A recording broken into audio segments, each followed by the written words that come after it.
السلام علیکم دوستوں، امید ہے آپ سب خیریت سے ہوں گے۔ جیسا کہ آپ جانتے ہیں، ہم پڑھ رہے ہیں نبی کریم صلی اللہ علیہ وسلم کی زندگی کے بارے میں کتاب حیات التجربہ، اور آج ہمارا ٹاپک ہے مدینہ میں تشریف آوری، یعنی نبی کریم صلی اللہ علیہ وسلم جس دن مدینہ میں تشریف لائے۔ آپ صلی اللہ علیہ وسلم کے تشریف لانے کی خبر مدینہ میں پہلے ہی پہنچ چکی تھی اور پورا شہر آپ صلی اللہ علیہ وسلم کی تشریف آوری کا منتظر تھا۔ بچے اور بڑے ہر روز سویرے شہر سے نکل کر باہر جمع ہوتے اور دوپہر تک انتظار کر کے لوٹ آتے۔ آخر ایک دن وہ مبارک گھڑی آ ہی گئی جس کے سب لوگ منتظر تھے۔ دور سے آپ صلی اللہ علیہ وسلم کے آنے کی علامات دیکھ کر سارا شہر تکبیر کی آوازوں سے گونج اٹھا اور ہر منتظر دل کی کلی کھل گئی۔ مدینہ میں 3 میل کے فاصلے پر ایک مقام ہے قباء۔ یہاں انصار کے بہت سے خاندان آباد تھے۔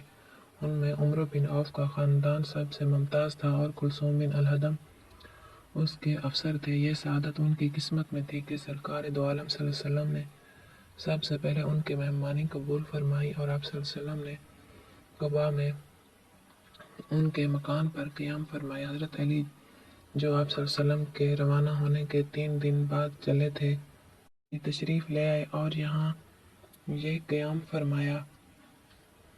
قباء میں آپ صلی اللہ علیہ وسلم کی تشریف آوری نبوت کے 13ویں سال 8 ربیع الاول مطابق 20 ستمبر 662 کو ہوئی۔ قباء کے قیام میں حضرت صلی اللہ علیہ وسلم کا پہلا کام ایک مسجد کی تعمیر تھا۔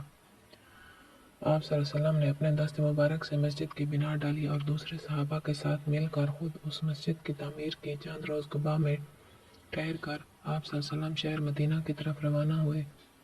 یہ جمعہ کا دن تھا۔ راستے میں بنی سالم کے محلے میں نماز ظہر کا وقت ہو گیا تو آپ صلی اللہ علیہ وسلم نے سب سے پہلا جمعہ کا خطبہ دیا اور سب سے پہلی جمعہ کی نماز پڑھائی۔ مدینہ میں داخلے کے وقت ہر جانثار کی آرزو تھی کہ مہمانی کا شرف اس کے حصہ میں آئے۔ ہر قبیلہ سامنے آ کر عرض کرتا کہ حضور یہ گھر ہے، یہاں قیام فرمائیں۔ لوگوں کے شوق اور ذوق کا یہ عالم تھا کہ ہر دل عرش راہ تھا اور ہر جاں قربان ہونے کے لیے بے جان۔ خواتین مکانوں کی چھتوں پر گا رہی تھیں،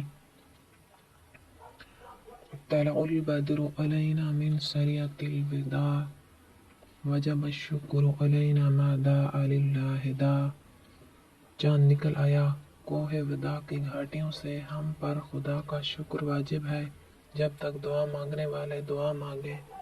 معصوم لڑکیاں دف بجا کر گا رہی تھیں، نحن جوار من بنی نجار یا حبذا محمد من جار۔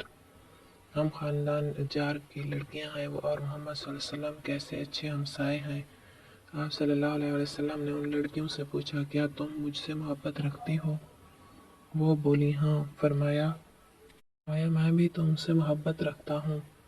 آج کی ہماری یہ ویڈیو یہاں پر ختم ہوتی ہے۔ اگر ویڈیو پسند آئی تو لائک کر دیں، چینل پر نئے ہیں تو چینل کو سبسکرائب کر دیں تاکہ اسلامی کتابوں کی تمام ویڈیوز آپ تک پہنچتی رہیں۔ ہم اپنی اگلی ویڈیو کے ساتھ پھر آپ کی خدمت میں حاضر ہوں گے۔ تب تک کے لیے اللہ نگہبان۔